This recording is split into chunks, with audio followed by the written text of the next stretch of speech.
You're listening to the Midlife Edit. Think of this as your remix for midlife strength, mindset, and living unapologetically. I'm Jen, your host, and together we're making this chapter not just good, but a damn good chapter. This is the Midlife Edit. All right, no fluff today. Let's just jump right in. It's another solo episode where I'm going to get really honest right now. I'm 42. I'm technically in midlife. And yet I still don't feel like an adult. Honestly, like half the time I feel like I'm a teenager. Like I'm waiting for my mom or a teacher or somebody older, somebody wiser, somebody who's lived life to walk into the room and tell me what to do next. Just how to cook this or how to clean this or what to do here or what to say here. And it's so frustrating because I thought by now I'd be grounded and I'd be settled, and I thought adulthood would like click, kind of like an Apple iPhone update. Like one day you just wake up and all of a sudden you're an adult and you know everything and you know what to do and you know how to do it and you don't have questions. You just live life like an adult. But instead, I feel like I'm just beginning. And then at the same time, I feel like I'm running out of time. And it's this strange, weird combination of like, I'm too young to feel this old, but I'm too old to think that I'm this young and do the things that I'm doing and say the things that I'm saying. And if you've ever felt that, stick around because I feel like it's something that a lot of us feel. And it's silly, right? When you think about it, those thoughts about I'm not an adult yet. I'm 42 years old. When I was a teenager, I would look and think, "Oh my god, 42 is so old. Like they must have all of their shit together by now." But I don't. So stick around. Let's talk about this whole topic, and I'm going to get real and raw and honest like I usually do. But I want to start by talking about the countdown clock. There was this moment when I hit my 40s, and I don't think that it was my 40th birthday per se, but I think it was probably somewhere within the first year of me being 40 where there was this little voice whispering, "Oh my gosh, you're 40." Well, let's say it was this year. "Oh my gosh, you're 42. In 8 years, you'll be 50. And then, oh my gosh, all of a sudden you're 80, and when are you going to kick the bucket? And when are you going to..." That's how my mind works, right? It's that sudden awareness of time. And it scares the hell out of me. Because life doesn't feel like it's beginning sometimes. It feels like, okay, well, it's half over. So nothing's fun. And I may as well just hang up my hat because all of my fun years are behind me. And now it's just like, okay, this is life. And then if you're anything like me, you start thinking, but hold on, I still don't know who I am. So what does that say about me? Or I haven't found my passion yet. Does that mean that I never will and I'll just live life like this? Or I'm not where I thought I would be at 42. Does that mean I failed at life? Does that mean I've done all of these things wrong and I'm just going to stay stagnant? But here's another truth, you guys. Our parents weren't reinventing themselves at 42. And they weren't chasing their dreams at 42. And they weren't building passion projects at 42. But we are. We are breaking the cycle. We're redefining what midlife even looks like. And that's why I named my company the Midlife Edit, because it's not a crisis. And I understand. Now I'm starting to understand the whole crisis part because you're like, oh my gosh, I'm like halfway through my life. Do I just call it and live life just doing the same things all the time every day? Or do I reinvent myself? And maybe that is part of the crisis, but to me, it's not a crisis. To me, it's this blank canvas and it's time to edit. So I'm thinking about this and I kind of had this realization, right? And we'll talk about this term a little bit later in the show. But I had this thing that kind of made everything make sense to me. I'm a millennial, right? And a lot of us don't feel like adults. And the reason we don't feel like adults is because we grew up in two completely different worlds, if you think about it, right? So when we were growing up and going into elementary school and junior high, I mean, think about those times. Think about what you did. You turned on MTV and you were watching TRL, right? Or you were getting Teen Bop magazines, or you knew fashion because the Delia's catalog came in and that's where you picked out your outfits. Or you were walking around the mall for some kind of inspiration or seeing what the other kids were wearing.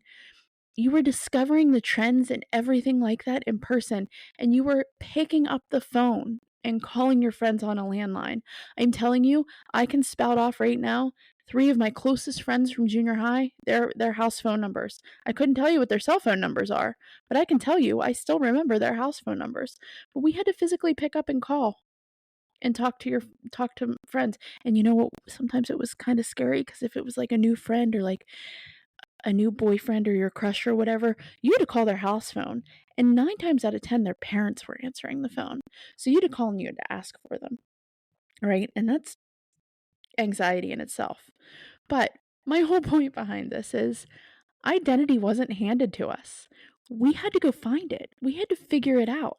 And then suddenly, all of a sudden, here it comes. We became adults in this digital world, a world of instant answers and instant comparison and instant feedback. And so, of course, adulthood feels strange to us because we weren't eased into it. We were just kind of plopped right into this new world. So the phrase that I was talking about a little bit ago was this phrase that I heard on TikTok called the millennial ache. And once I heard that, I was like, that's it. It's the ache for the world we grew up in. This is why millennials, particularly, are so nostalgic. We think about all the times. I mean, like, if you are on TikTok and you see some of these creators on TikTok, they talk about the 90s and the 2000s and the fashion and the music, and it just brings you back to this peaceful place, right? Blockbuster nights, burning CDs, AIM chats and away messages, and those cryptic one line away messages that are a lyric to a song, and you're like, oh, okay, well, you're trying to read into what that person was trying to tell you. The mall. The mall, you guys. Oh my gosh. I would love to just get dropped off at the mall and walk around for hours because it was simple. There was a slowness to it. We were bored. We had actual boredom. Kids these days don't understand what boredom is, and I know that makes you sound like a boomer and blah, blah, blah, blah, but it's true. They don't know how to be bored. We actually had presence. We were there. We were present. Life felt fuller and less curated, and it just felt more embodied. And we truly ache for the parts of ourselves we built in that world, right? And so here's another thing that we don't talk enough about. We're so used to social media telling us who we should be that we've forgotten how to hear ourselves think. We've forgotten how to hear ourselves think. Everywhere you look, somebody's telling you how to do something, how to parent, how to heal, how to age, how to dress, how to run your morning routine, how to get confident, how to be soft, how to be feminine, how to be productive, how to reinvent yourself, how to live your entire life. It's all how to all the time. And then the more you see it, the more you start believing there must be a right way to live, a formula or a blueprint or a script. And if you're not following that, you're failing. And here's the thing, we weren't raised like that, right?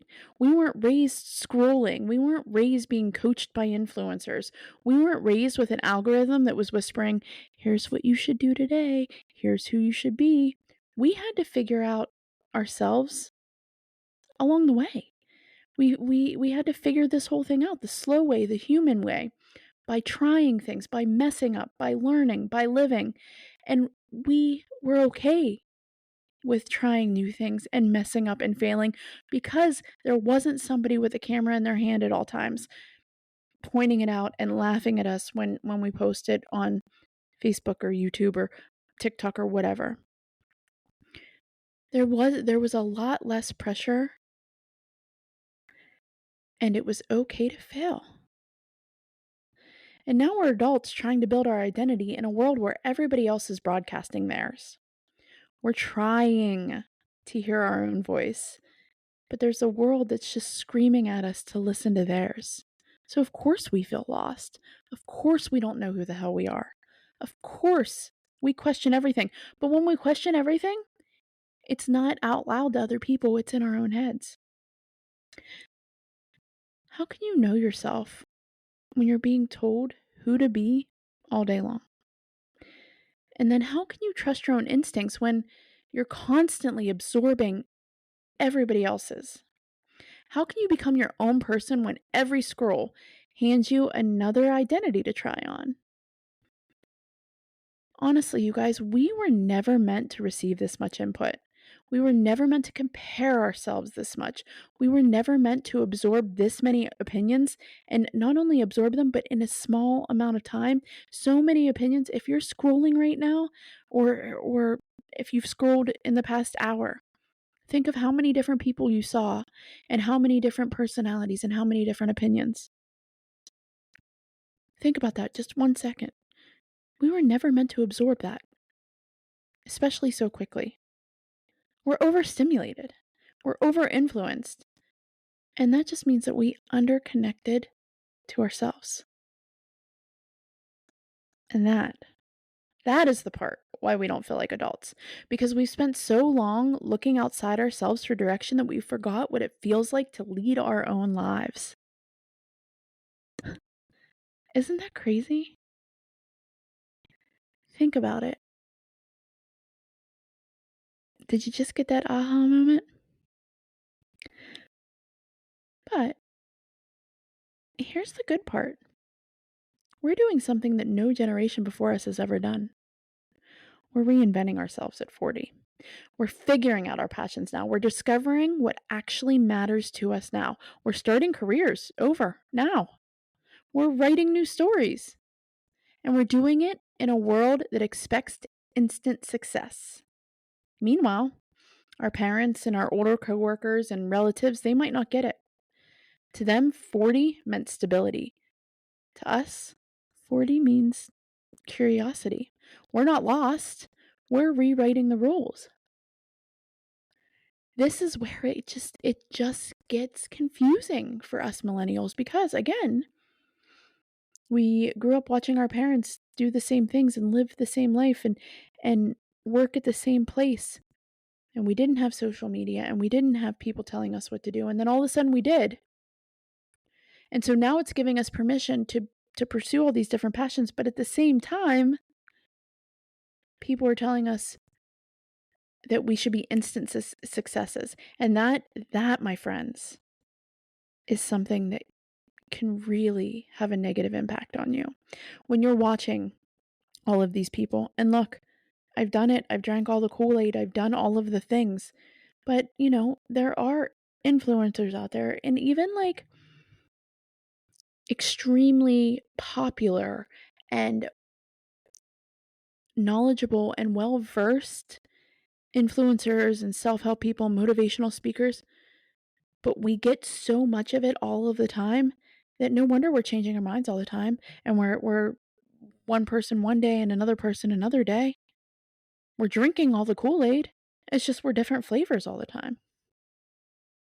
And we also need to talk about friendship because making friends as an adult is hard. And it's not because we're awkward, but honestly, it's because we as millennials, we kind of weren't taught how to make friends, right? Because when we were younger, friendship used to happen automatically.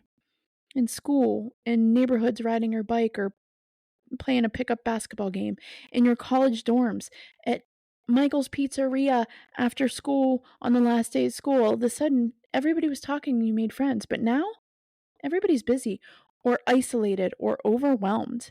And now is the time that we crave connection more than ever, but we're afraid to reach out. That loneliness is part of the millennial wake too. So, I'm gonna bring it back to me. Gonna talk about me and my experiences, but there are days where I feel like I know exactly who I am. There are days where I feel aligned and inspired and completely grounded. And I just feel like, yes, you've got this. You've figured it out. This right here, this is the person that you are, and these are your thoughts, and this is who you're supposed to be. And then there are days where everything shifts. My directions change. My ideas evolve into something different. My passions pivot. My vision gets blurry. Part of that is being human. Part of it's, the human part of perimenopause and being a woman in perimenopause. But part of that's also my ADHD. And I got diagnosed later in life. So suddenly everything kind of made sense to me, right? My brain, my brain works in bursts. So intense passion, hyper focus, excitement. And then when the passion moves, I question everything. And it made me realize something. Writing the show notes for this and writing out my outline for this particular episode, I realized that consistency looks different for me. It's not about doing the same thing forever. It's about showing up, even when the expression changes. And through every version of me, one thing has always stayed. Guess what it is, you guys? Music. Music is the heartbeat of my life. Even though I can't sing, and trust me, I cannot sing. You don't want me to do it. You would be embarrassed. But music is the one place where I feel the most like myself. I feel like I can let go of the negative and feel at peace. Or I feel like I can scream and cry and shout to a song and then I feel better. So between this podcast, my love for music, and the Midlife Edit Co, I'm trying to find the place where all of it intersects. Not a business and not a career, but a calling. And another thing that I've been really thinking a lot about, and I know, look, I'm going to tell you. I'm going to tell you right now that sometimes I'm a little hypocritical because I will talk to my kids about certain things. The biggest thing that I feel like I tell my kids all the time, and then I need to realize for myself, is you can't control what other people do. You can just control how you react to it. Tell the kids that all the time. And then here I am reacting to things that I shouldn't be, right? But, I can sit here and I can talk about all the shoulds, what we should be doing. I know what I should be doing. Do I take my own advice? Not really. Sometimes I do, but not all the time. And that's okay. That makes me human, right? And then I look back at the early versions of the Midlife Edit, or even before it morphed into this podcast and the Midlife Edit, I had genuine coaching. And I can see now that I tried so hard to fit into a space that actually wasn't mine. I didn't belong there. I tried being a fitness coach. I tried being a nutrition coach. I made workbooks. I made the how to guides. I created the programs. And none of those were wrong. Some of them genuinely help people. But if I'm being completely honest, I wasn't always creating from my heart. Sometimes I created from pressure. Sometimes I created from comparison. Sometimes I went to that online world where it says, do this, this, and this, and it's going to work, and you're going to do all these great, successful things. And sometimes someone on TikTok said, here's how to make money online. So I was experimenting, and I was hoping one of those versions would be the version that definitely felt like me. But it never really did. And it's because I wasn't creating from my identity. I was creating from fear and trends and that feeling that everybody else somehow knew the right path. And that was me looking for the adult to tell me what to do because I still didn't feel like an adult. So here's the part that I need to say out loud. There's nothing hypocritical about that. That's what it looks like when you're trying to build something real. You try things, you evolve, you learn, you pivot. But today, right now, I feel different. I'm fucking tired. I am tired. I'm mentally tired. I'm emotionally exhausted. And not in a dramatic way, just in a very human way. Do you ever get so burnt out that you sit back and be like, what the hell is even burning me out? Because not only do I feel the pressures of everything around me, but I feel the pressures inside my own mind. And I don't want to chase the dollar and I don't want to chase trends. I don't want to create something because it's just what everybody else is doing and X, Y, and Z on social media was successful. I want to create something that comes from my heart. I want the Midlife Edit Co to mean something, to help women who feel exactly how I felt, to offer comfort and truth and connection and not just more noise. Because honestly, there's a lot of noise, right?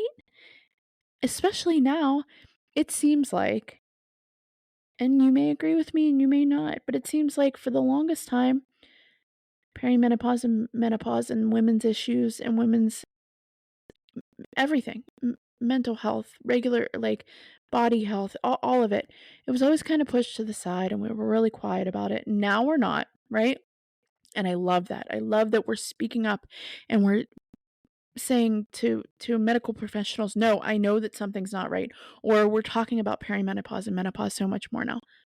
However, now I feel like I want to use the term oversaturated, but it's even more than that. I feel like there's so much information out there that it's too much and there's a lot of false information. So I feel like we went from being this quiet parts of our life, like women shouldn't talk about these things, to now everybody wants to talk about them, which again I feel is really good, but now it's just too much. Now everybody's the expert, right? And I don't want to portray myself like that because I'm not an expert. I'm not an expert in you. I am an expert in me, even though the thing that I'm so sure of may change every day. I still know myself, right? And I know that there are some of you out there listening who are like, "Oh my gosh, I'm not crazy." Because you're not.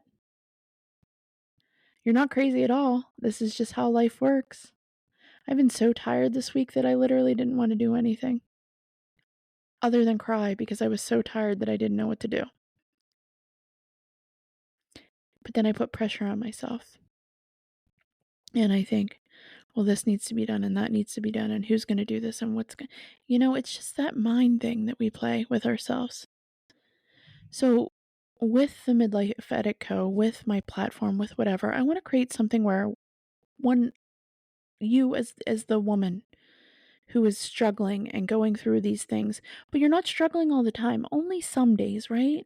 There's only those some days where you're struggling and some days you feel super strong and powerful and you can do anything. I want to create something where you look at it and be like, holy shit, where was this when I needed it a year ago? It's here now. And I know that I can build that. I know that the Midlife Edit Co. is meant to become something big, something that supports me and my family and supports women who are trying to figure themselves out in a world that keeps telling them who to be. But I can't build it by following the crowd. I can't build it by chasing quick wins. I can't build it by pretending to be somebody I'm not.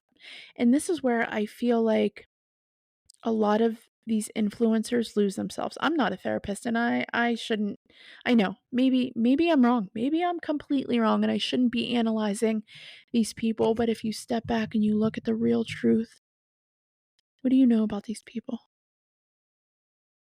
You know that you see them online doing all these great things, but what about when they're offline? And no shade to anybody. I just want to be clear. No shade to anybody because I've drank all of the Kool-Aid. I have bought into every self-help book imaginable. I have bought into the workout programs and the nutrition programs and the get rich quick schemes. I am that woman with the big S on her head for sucker because I feel like, oh, this person, they know what they're talking about and I'm going to do this and I'm going to go for it. I love some of these people, the Mel Robbins of the world, but Mel Robbins isn't me. And although I can relate to some of the things she's saying, her word isn't the end all be all. And I don't mean to just pick on Mel Robbins. I'm not picking, Brene Brown or Jamie Kern Lima or all of these strong women who've done really great things. But now I feel like you can kind of tell when they're not being genuine. And I don't want that. I can only build this amazing thing if I'm fully being myself.